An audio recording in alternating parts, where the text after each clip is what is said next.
experiência que foi a gestação do Pietro, foi tudo muito novo, né? A gente sentia um medo, assim, de quando ele fosse nascer, mas era tudo muito envolvente, né? Primeira gestação, ver a barriga crescer, a chegada do bebê. E aí a gente passou por uma experiência de que a gente focou no parto, né?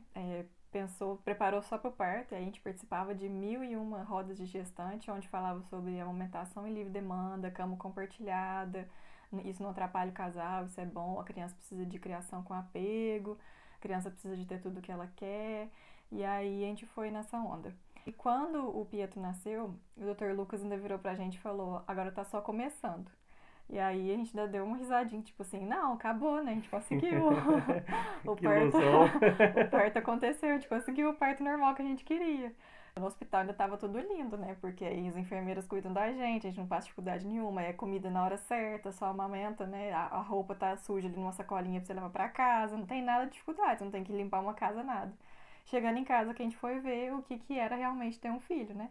Aí chorava, né? O bebê chora mesmo, recém-nascido chora.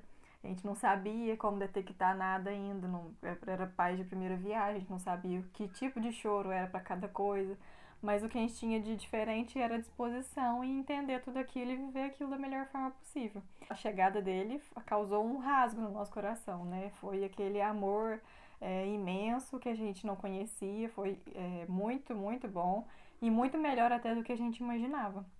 Só que passamos muitas dificuldades porque a gente ouvia palpites de todos os lados e palpites achistas, né? Palpite de, isso funcionou comigo, vai funcionar com você. Eu fiz assim, meu filho não morreu disso, pode fazer também. E aí a gente foi indo nessa onda. E aí tá lá, alimentação em livre demanda, 1 ano de vida dele. Ele nunca aprendeu a dormir de outra forma, só dormia no peito. Aí, por fim, ele já estava fazendo cama compartilhada, que era normal, todo mundo fazia. E aí tava a gente com 1 ano do Pietro, quase falindo o nosso relacionamento, a gente não dormia, porque a gente não ensinou ele a dormir. E aí o resultado e as verdades sobre tudo isso a gente descobriu 1 ano depois, né? Todos esses ensinamentos achistas a gente começou a perceber o resultado dele quando o Pietro fez 1 ano que a gente não dormia e a gente começou a perceber que aquilo não era comum. A gente ainda morava em Varginha e teve final de semana que a mãe do Gui foi passar com a gente. Hum. Aí ela resolveu ficar com o Pietro pra gente poder sair. Aí tá, né? A gente saiu, voltou tranquilo, a gente voltou até tarde, porque ela não tinha ligado, não tinha falado nada, né? E aí chegou lá em casa, tava ela com O a olho cara, regalado. olho regalado, o Pia tava chorando desde 9 horas da noite, porque ele dormia cedo, mas a partir de 9 horas ele acordava de hora em hora, a noite inteira. E não era acordar, era acordar chorando muito, ele chorava dolorido. A gente tinha esquecido disso, porque pra gente era normal, você, vamos Hoje sair, a gente vamos. ri, mas na época foi E difícil. aí que a gente percebeu que aquilo não estava normal, porque pra gente era o que a gente vivia, então tem que viver E isso, todo né? mundo fala que é comum, que é assim mesmo, Se então. criança não dorme, então vamos ficar sem dormir mesmo, a gente não tem que mudar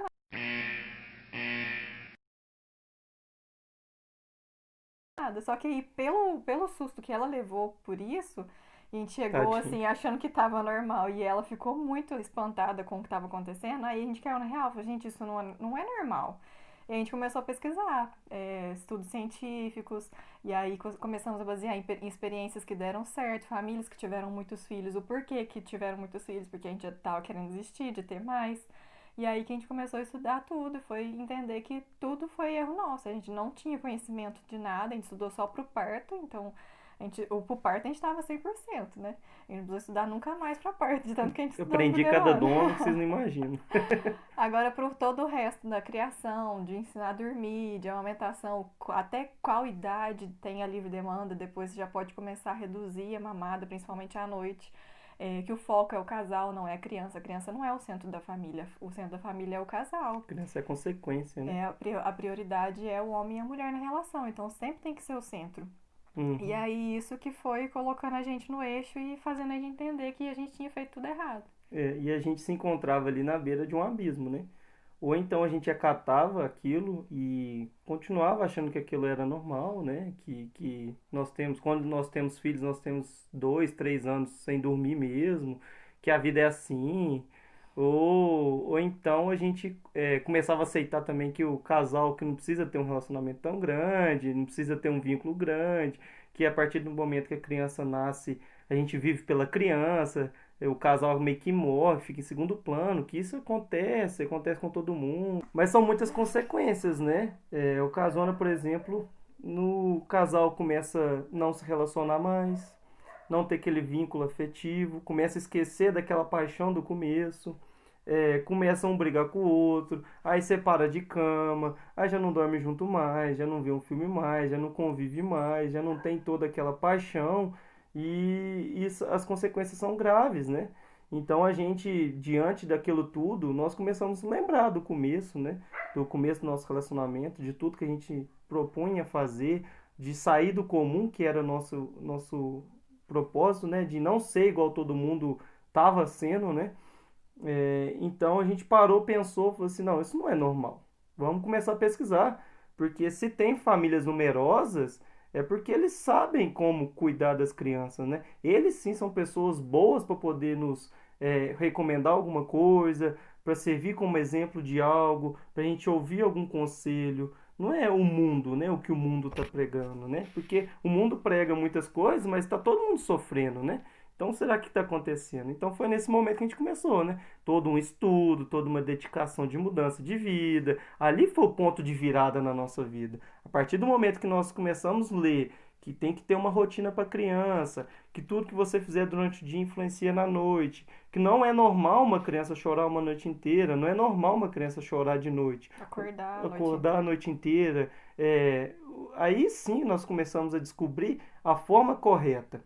E aquilo ali proporcionou coisas inimagináveis para nós. Porque a partir do momento que começamos a implementar uma rotina para o Pietro, mudar ele para o quarto dele, mudar o quarto dele, a forma com que a gente colocava ele para dormir, toda essa em volta dele, ele começou a dormir a noite inteira. Parecia magia, né? Parecia assim um milagre, porque o Pietro, uma semana atrás, acordava a noite inteira e aquele choro de soluço, gritava e a gente não conseguia compreender.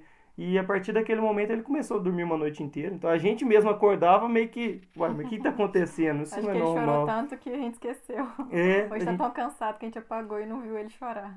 e isso aí também gerou consequências boas no nosso relacionamento, porque a partir daquele momento, a gente dormindo a noite inteira, a gente tinha um dia mais produtivo, a gente começou a separar uma hora para nós, a gente começou a pesquisar também sobre a importância do relacionamento do casal, até mesmo para influenciar a criação da criança. A gente descobriu da hora do casal, então a gente começou a implementar a partir do momento que o Pietro dormia no horário certo. Após aquele horário, a gente tinha uma hora e meia para nós, a gente curtir entre casal, ver um filme, comer alguma coisa legal, conversar. Isso então gerou consequências muito, muito boas para o nosso relacionamento, né?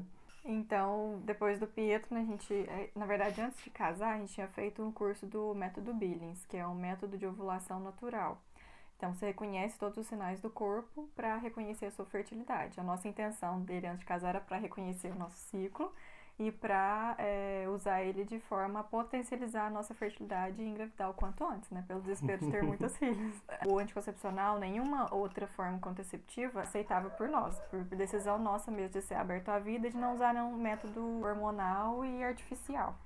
Então a gente começou a usar o método Billings para fazer o espaçamento entre o Pietro e o próximo filho. A gente sabia que a gente queria ter mais filhos, mas por todos aqueles traumas a gente acabou fazendo ele de maneira a fazer para sempre, né? Até porque a gente morava em Varginha, não tinha previsão de volta para Lavras, não sabia para onde a gente ia, poderia ser mandado para qualquer outro lugar. E a gente chegou a voltar para Lavras, e aí o caso do sono do Pia também se resolveu mais ou menos na mesma época, e a gente foi desfazendo os nós que a gente tinha feito, né, ao longo dessa trajetória e todos os traumas também que a gente viveu nesse meio tempo. E aí a gente percebeu que a gente estava fazendo uma coisa muito errada, né, de espaçar muitos filhos, porque talvez até a gente teria um espaço tão grande que eles não conviveriam mais juntos, ou a gente já perderia aquela energia que a gente tinha enquanto jovens ainda. Então, a gente voltando para Lavras, a gente engravidou da Alice. Então veio a nossa menininha, né? A nossa pequena Alice, que nasceu de uma maneira maravilhosa.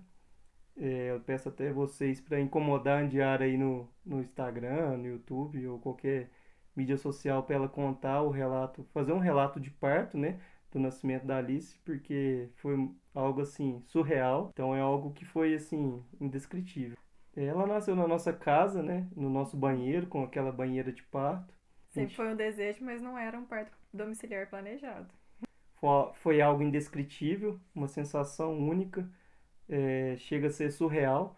Então eu peço para que vocês incomodem a Andy aí no Instagram, de modo que ela faça um relato do parto, porque eu tenho certeza que vai ser inspirador para muitas pessoas. Até porque o nosso maior desejo do parto domiciliar, né? Mas era do Pietro participar de tudo, porque ele tinha participado de toda a gestação. As ultrassons da Alice, o Pietro entrar só pra ouvir o coraçãozinho, ele ficava todo animado, né? E aquilo, a gente queria que ele vivesse essa experiência para mudar até a visão dele como criança, porque a gente cresce naquela cultura de cesárea ou de parto ser um tabu, então as crianças não têm esse conhecimento de que parto é uma coisa natural, vinda de Deus mesmo, é uma coisa querida por ele.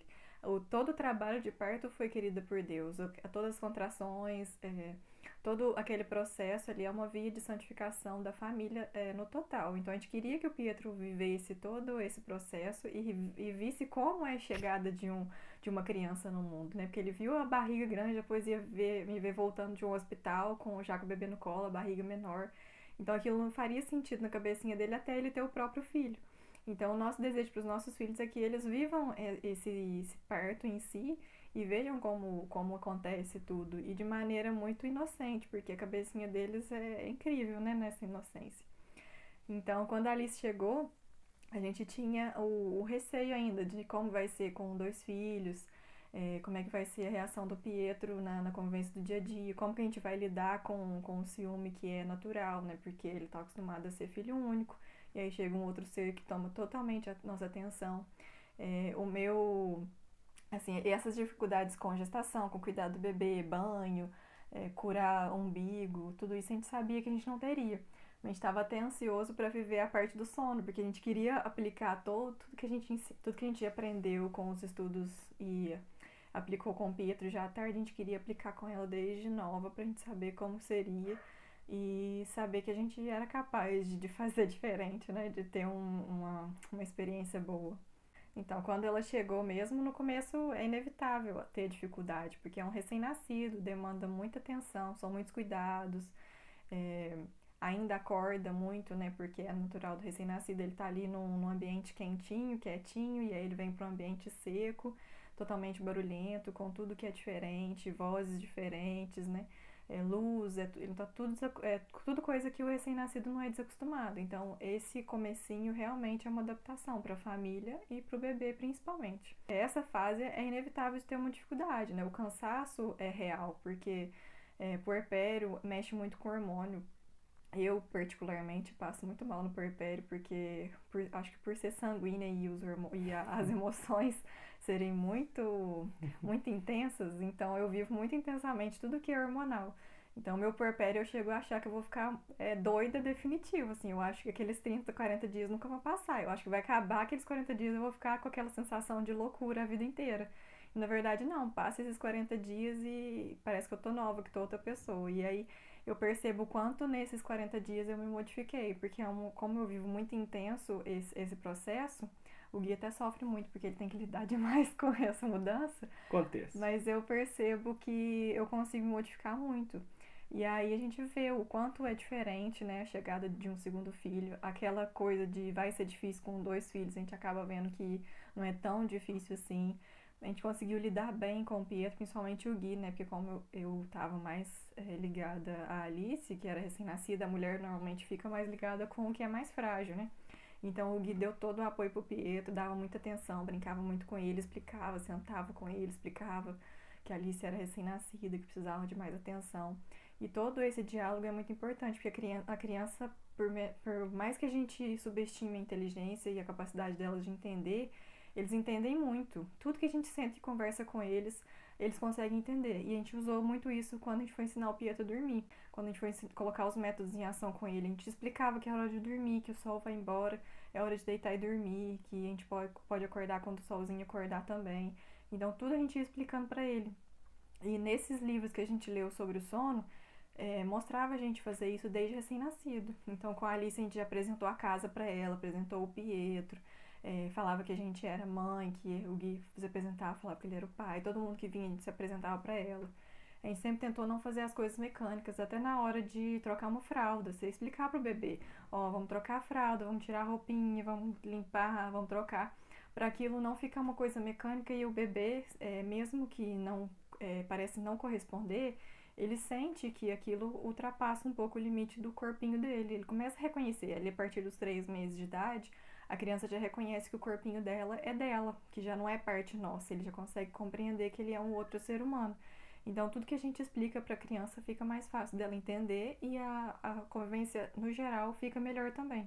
Com a Alice, a gente já conseguiu aplicar todos os métodos de sono que a gente aprendido durante os estudos com o Pietro. Então, com 5 meses, a Alice já dormia quase a noite inteira, já fazia um ciclo de 5 a 6 horas de sono seguidas, mamava 2, 3 vezes por noite só, e com 1 ano ela já dormia 11 horas a noite toda. Então foi uma beleza, assim, a gente perceber a diferença de uma criação baseada em palpite, em achismo, e uma criação baseada em estudos científicos, né? Coisa comprovada que funciona, baseada em famílias que deram certo porque aplicaram esses métodos. E aí sim caiu a ficha. Falei, nossa, a gente dá conta mesmo. E foi tão bom que a gente nem preocupou em usar o mob pro terceiro filho, né? Então a gente viu que assim, a E gente ficou estava de. muito ansioso pelo segundo filho para ver se realmente funciona mesmo, ou se a gente deu sorte com o Pietro, se deu 1 ano e automático ele mudou, mas a gente viu que não, realmente dá certo, né? Então, a partir desse momento, a gente vê que assim, a principal dificuldade em ter um filho, a gente consegue combater ela com práticas, com uma rotina, com estudos, com uma boa convivência familiar, com todo aprendizado que a gente tem. Então, com essa tranquilidade da criação da Alice, acabou que a gente se preocupou mesmo do uso do método Billings, né? Do MOB. E aí a gente ficou despreocupado. Então, apesar da gente saber que já estaria chegando o bebê desde o dia da concepção, ainda assim a gente passou 1 mês em suspense, né? Foi que lá será, foi 1 mês de brincadeirinha, a gente fazia piadinha com o tempo todo, diferente das outras duas, né? Que o Pietro foi uma surpresa mesmo, que é porque a gente, assim, casa, né? E com vontade de ter filhos, a gente fica com aquele medo. Nossa, será que eu não sou infértil? Será que ele não é infértil? Então a gente ficava nesse suspense de será que a gente vai conseguir engravidar rápido? Ou será que a gente vai descobrir que tem alguma coisa? É aquela bobeira, né? O da Alice foi depois de desfazer todos os traumas. Eu sabia desde o dia da concepção que a gente estava esperando por ela, mas o Gui não, então também foi uma surpresa. Agora, no caso desse terceiro, nós dois estávamos muito tranquilos, né? A gente já tinha esquecido de usar o MOB, já estava tranquilo para ter outro filho, porque a gente já tinha desmistificado todos aqueles aprendizados errados e já estava fazendo tudo certo, né? Tudo da maneira que deveria ser. Então a gente estava super tranquilo. E até era nossa vontade que esse segundo e terceiro filho fosse mais perto, né? Pra gente ter experiência de criação dos dois mais perto, né? Mas ainda assim, tendo sido esse mês assim de espera, é uma emoção única a chegada de um filho. Então, de qualquer forma, sendo surpresa, sendo planejado, sendo esperado, a gente ainda tem que esperar, né, as mãos de Deus, né, tocar a gente e a gente saber, a gente ter certeza que a gente vai receber mais uma vida que será responsabilizada a nós, né, pela criação, pela geração. Então, quando eu percebi, na verdade, eu já estava sentindo algumas coisas, né? Comecei a sentir alguns enjoos, o meu hormônio estava muito alterado. Como a gente fez o método Billings, eu tenho uma sensibilidade maior por saber como ele está funcionando durante todo o ciclo. Então, eu sabia no dia da concepção, a ovulação estava acontecendo, então já dava um arzinho de vai acontecer. E aí depois também vem os enjoos, a disfunção hormonal, que altera todo o humor. Aí vem as pequenas cólicas do começo, né? Quando o bebê tá começando ali se formar em células e transformar Para. em um. Dormiu. Ai, não aguento mais. Ai, eu tô indo de novo.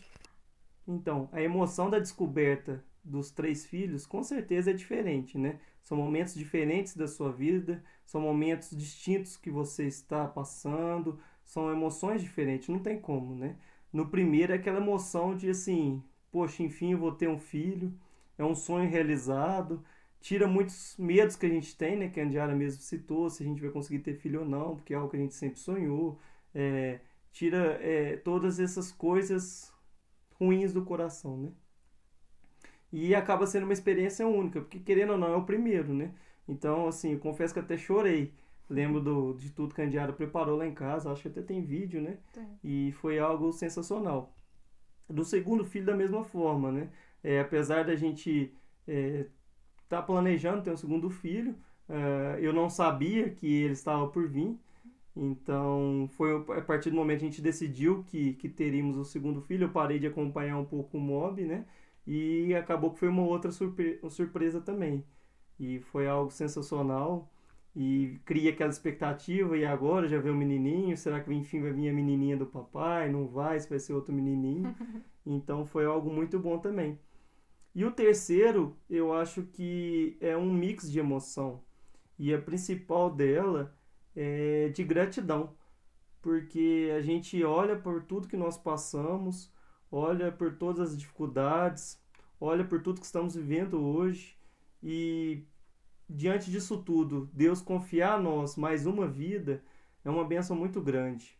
Então, enquanto eu ouvia muitas piadinhas, poxa, ter três, você vai ficar doido, gente, não é possível que você está querendo e tal. Quando eu recebi a notícia, meu coração encheu de muita fé, mesmo na palavra de Deus, no que Ele tem para nós, no plano dele, uma confirmação de tudo que a gente vem passando, né?